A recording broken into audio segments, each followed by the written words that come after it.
There is a single two-letter word that for many of us is the hardest word in the English language to say. That word is no. You know you need to say it. You rehearse it in your head. But when the moment comes, a different word comes out. A safer word. Yes. Sure. Of course, no problem. And with that single word, a familiar, sinking feeling begins. The quiet resentment. The feeling of being taken for granted. The exhaustion of a life spent prioritizing everyone's needs, but your own. And the quiet, shame-filled question that follows. What is wrong with me? Why can't I just say no? I want to offer you a different question. A more compassionate and far more accurate one. What if your struggle with setting boundaries has nothing to do with weakness and everything to do with a brilliant, outdated survival strategy? The great psychologist Carl Jung understood that our deepest patterns are not random. They are learned. He knew that for many of us, our inability to say no is not a communication problem. It is a wound, a deep shadow belief that our worthiness is conditional, that our value is tied to our usefulness, that our yes is the price of admission for love and belonging. This is why just learning new scripts doesn't work. This is a journey that requires a deeper kind of shadow work. It is not about finding the right words. It is about uncovering the inner strength to believe you have the right to say them. Today, we do not practice saying no. We begin the sacred work of finding the part of you that already knows how. The part of you that already knows how.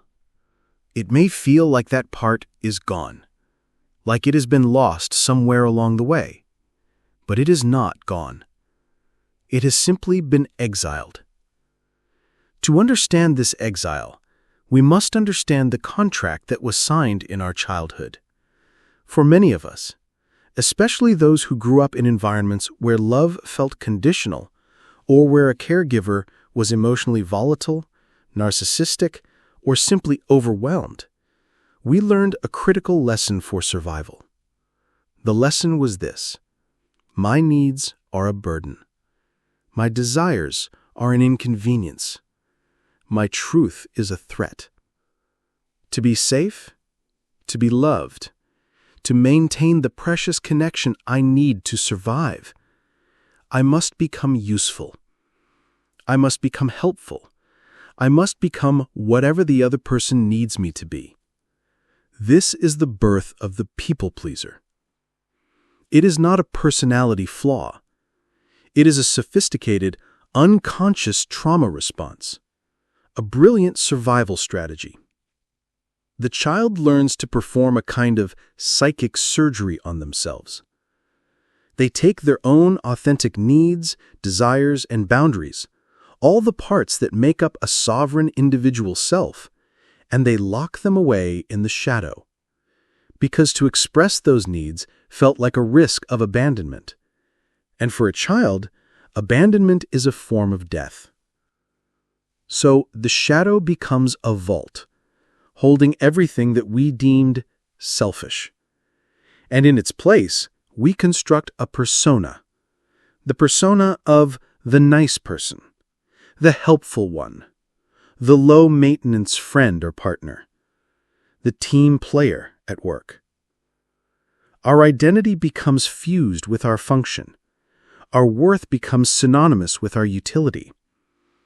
We have, in effect, made a bargain, an unconscious contract with the world that says, I will take care of your needs if you will meet my need for connection and safety.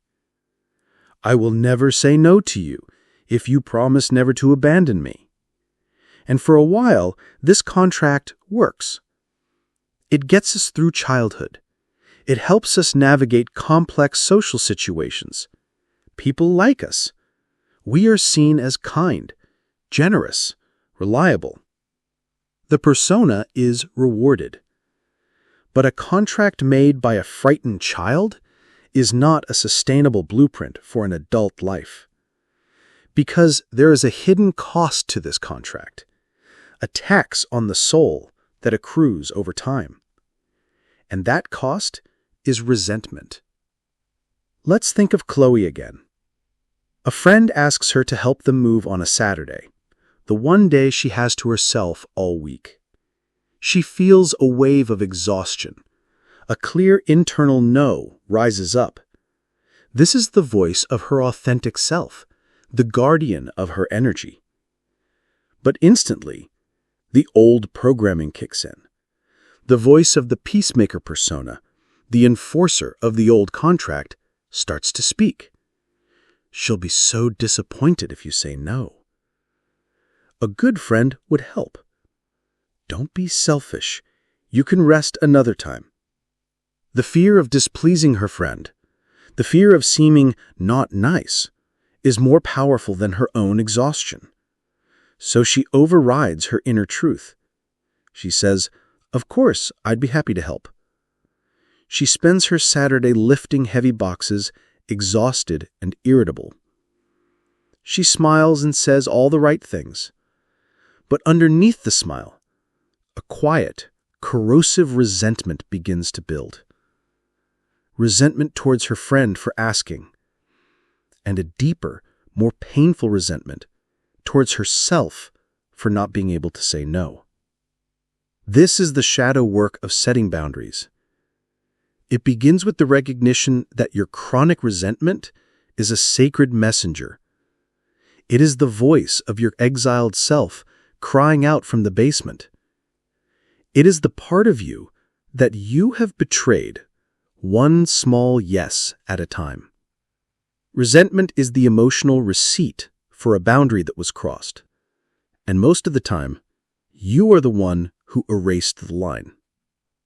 Carl Jung taught that the goal of life is to become whole. And wholeness is not possible as long as we are living in a state of self-betrayal. As long as we are honoring an old contract that forces us to abandon our own needs. The feeling of guilt that arises when you even think about saying no is the alarm system of that old contract. It is the fear of the inner child, screaming that you are about to break the one rule that kept you safe. Don't be selfish. Don't have needs. Be useful, or you will be alone. To heal this, we cannot just use willpower. Trying to force yourself to set boundaries without understanding this inner dynamic is like trying to fix a leaning tower by pushing on it. You are fighting against a foundation that was laid down decades ago. The work is not to push harder. The work is to excavate the foundation. It is to turn inward with compassion and to begin a new conversation with that frightened inner child. To let that part of you know that the rules have changed, that you are an adult now, that your survival no longer depends on your utility, and that your needs are not a threat to connection. In fact, they are the only gateway to true, authentic connection. The gateway to true, authentic connection. This is a radical idea for the people-pleaser. We have been taught to believe the opposite, that our boundaries are walls that push others away, that to say no is to sever a connection, that to protect our own space is an act of aggression. This belief comes from a deep misunderstanding of what a healthy boundary truly is. And so we must make a vital distinction. The distinction between a wall and a fence. Many of us, when we first try to set boundaries after a lifetime of having none, we overcorrect. We swing the pendulum to the other extreme. From being completely open and porous, we become rigid and defensive. We build walls. A wall is built from a place of fear. It is a trauma response. It is high, thick, and impenetrable. It has no doors and no windows. A wall says, "Stay away. I am scared. I don't trust you. I don't trust myself. Walls do protect you from harm, but they also protect you from love, from intimacy, from connection. A wall creates isolation. It is a fortress, but it is also a prison. A healthy boundary, on the other hand, is not a wall.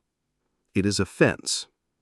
A fence is built from a place of self-respect. It is a conscious choice. Think of a beautiful, well-tended garden. It has a fence around it.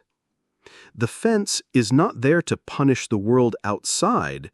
It is there to protect the sacred, precious life that is growing on the inside. A fence is not impenetrable.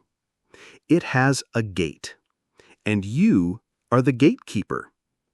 You get to decide who you let in and when. You get to decide who has earned the right to experience the beauty of your inner world. A fence does not say, "Go away." A fence says, "This is where I begin, and this is where you end. Welcome. Please respect the garden." This is the goal of our shadow work, not to build higher walls out of fear, but to cultivate enough inner strength and self-worth to build a beautiful, sturdy fence with a gate that you control. And this brings us to the core of the issue. Carl Jung taught that our outer world is a reflection of our inner world. Our ability to set healthy external boundaries is directly proportional to our level of internal integration and strength. In other words, you cannot build a sturdy fence on the outside if you do not have a strong center on the inside. Let's imagine a man named David, a 45-year-old man who was raised to be the responsible one. He was a classic people-pleaser in his marriage. His wife, whom he loved, had a tendency to be emotionally demanding. His old pattern was to say yes to everything to avoid her disappointment, which only led to his own deep resentment. After a burnout, he began his shadow work. He realized he was terrified of his wife's anger because it mirrored the unpredictable anger of his mother. He was trying to manage his wife's feelings just as he had tried to manage his mother's feelings. This was his wound. His work was not to learn a script to say to his wife.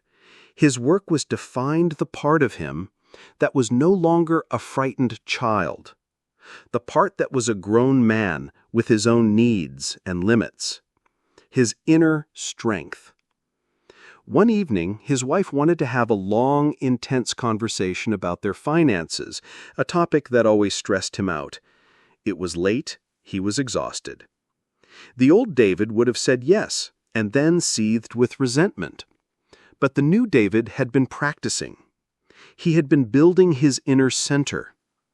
He took a breath, he put his hand on hers, and he said, calmly and kindly, "I love you, and I want to have this conversation with you, but I do not have the energy to give it the attention it deserves right now. Can we please schedule a time to talk about it this weekend when we are both fresh?" Notice what he did. He did not build a wall. I'm not talking about this. He built a fence with a gate. The fence was the clear no to having the conversation right now.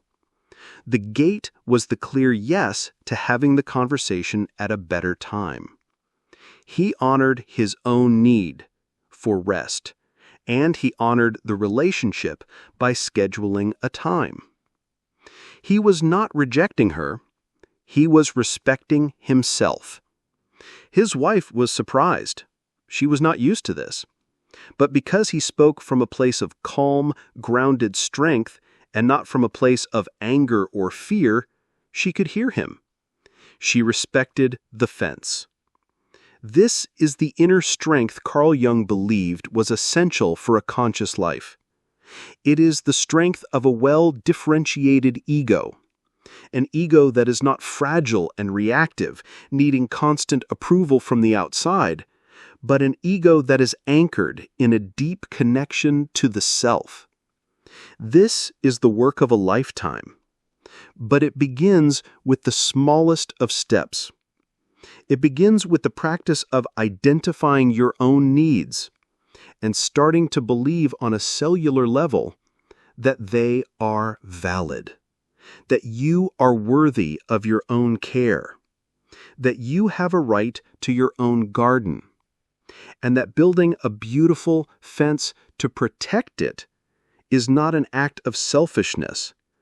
It is an act of profound and necessary self-love. A profound and necessary self-love.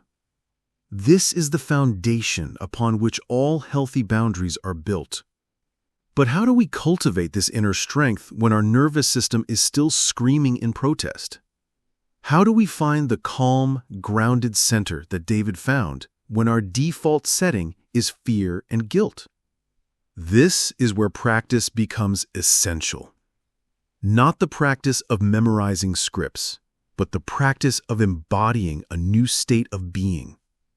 We must, quite literally, teach our bodies what it feels like to have a boundary, to feel the energy of a healthy, sovereign no. I want to offer you a powerful, somatic shadow work practice to begin this training. It is a visualization to help you connect with the guardian of your own sacred garden, the part of you that already knows how to protect you. Let's call it meeting the gatekeeper. Find a time this week when you can have 10 minutes of uninterrupted quiet. Sit in a comfortable chair with your feet flat on the floor. Close your eyes and begin by taking 3 slow, deep breaths, breathing in calm and breathing out the noise of the day. Now I want you to bring to mind one very small, low-stakes situation where you wish you could set a boundary. Not the big, terrifying conversation with your boss or your mother. Something small. Perhaps it's a friend who always calls during your dinner hour. Perhaps it's a family member who asks intrusive questions. Just hold that situation gently in your mind. Notice the familiar feelings that arise, the anxiety, the guilt, the tension in your body. Just notice them. Now, I want you to imagine your own personal sacred space, your inner garden. It can look however you want. A quiet forest grove, a beautiful walled garden, a peaceful library. This is your soul's home. Feel its safety, its beauty, its peace. At the entrance to this sacred space, there is a gate, and at this gate stands a figure.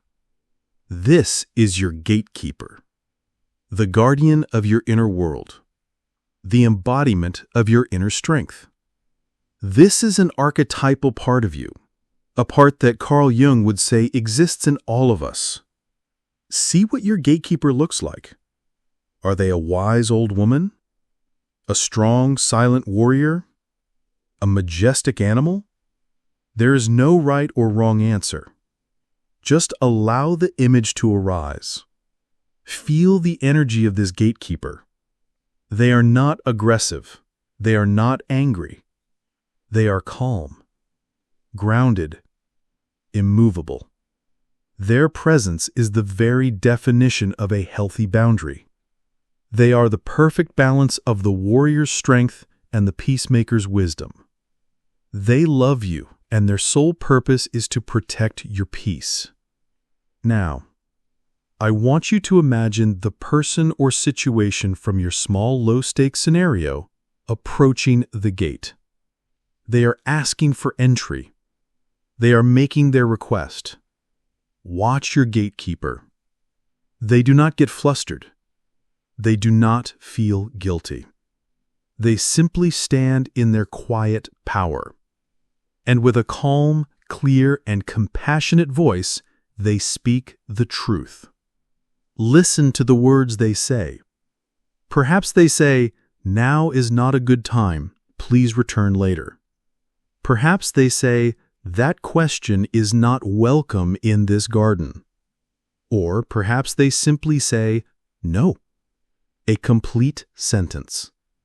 Notice the energy of that no. It is not a rejection. It is not an attack. It is a simple, clear, energetic fact. It is the closing of a gate to protect what is sacred inside. Now, for the most important part, I want you to imagine stepping into the body of your gatekeeper. Feel what it feels like to be them. Feel that calm strength in your own spine. Feel that rootedness in your own feet.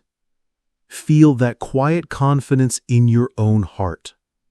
This feeling, this energy is not foreign to you. It is you. It is your own reclaimed inner strength. It is the part of you that has been waiting in the shadow. Breathe it in. Let your body memorize this feeling. The feeling of a clear, guilt-free boundary. When you are ready, you can gently open your eyes. This is not just a pleasant visualization. This is a profound act of shadow work and neural reprogramming. You have given your nervous system a felt experience of what it is like to hold a boundary from a place of strength, not fear. You are creating a new blueprint. You are building the inner foundation before you ever have to construct the outer fence. A woman I know, Sarah, practiced this for weeks. Her scenario was her mother, who would call every day and complain for an hour, leaving Sarah drained. In her visualization, her gatekeeper was a giant ancient oak tree. When her mother approached, the tree didn't speak. It simply was. Solid, rooted, unflappable. It emanated a quiet energy of this far and no further. Sarah practiced feeling like that oak tree. After 2 weeks, the next time her mother called and began to complain, Sarah found a new voice in herself, the voice of the tree. She said, with the kindness she didn't know she had, "Mom, I love you, and I can only be on the phone for 10 minutes today." Her mother was surprised, but she accepted it. A small fence had been built, and Sarah, for the first time, ended the call feeling not guilty, but peaceful. She had honored her garden. This is the path. It is slow. It is patient. It is the sacred work of befriending the strong, wise, and loving guardian that has been living inside you all along. The guardian that has been living inside you all along. This is the source of your true inner strength. It is not something you build. It is something you remember. We began this journey feeling the guilt, fear, and exhaustion of a life without boundaries. We understood that our inability to say no was not a character flaw, but a brilliant childhood survival strategy, a contract that has now expired. This is the foundation of this shadow work. We then traveled into the heart of Carl Jung's wisdom, learning to distinguish between a rigid, fearful wall and a flexible, respectful fence. We came to see that a healthy boundary is not an act of aggression, but an act of sacred self-protection, born from a strong inner center. And finally, we were given a tangible practice, meeting the gatekeeper, to begin embodying the calm, grounded energy of a healthy boundary, to teach our nervous system through the language of visualization that it is finally safe to protect our own peace. This journey is about understanding a profound truth. Every time you say yes when your soul is screaming no, you are betraying a sacred trust, the trust of your own inner self. You are teaching the deepest part of you that its needs do not matter. And this small, daily act of self-betrayal is the true source of our deepest unhappiness. Conversely, every time you set a clear, kind, and firm boundary, you are casting a vote for your own worthiness. You are repairing that sacred trust. You are telling your soul, I see you, I hear you, and I will protect you. But what happens when we are the ones who cross our own boundaries? What happens when we know what we need to do? Say no to the extra slice of cake, go to bed on time, stick to our budget, and we betray ourselves anyway. This feeling of self-betrayal, of knowing what is right for us and doing the opposite, can be one of the most confusing and shame-filled experiences. Why do we do this? And how can we learn to build a deeper, more reliable trust with ourselves?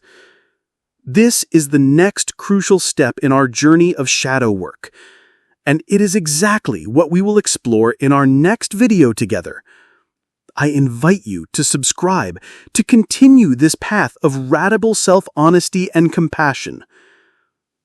For now, your work is to practice befriending your own gatekeeper, to listen for its quiet, clear voice, and to begin, I invite you to join this community in a small act of self-respect. In the comments below, I want you to complete this sentence. My peace is worthy of... You could write, my peace is worthy of a 10-minute break. Or, my peace is worthy of an honest conversation. Or simply, my peace is worthy of protection. Let this space become a collective declaration, a reminder that the art of setting boundaries is not about controlling others. It is about the courageous and deeply loving act of finally choosing to be on your own side.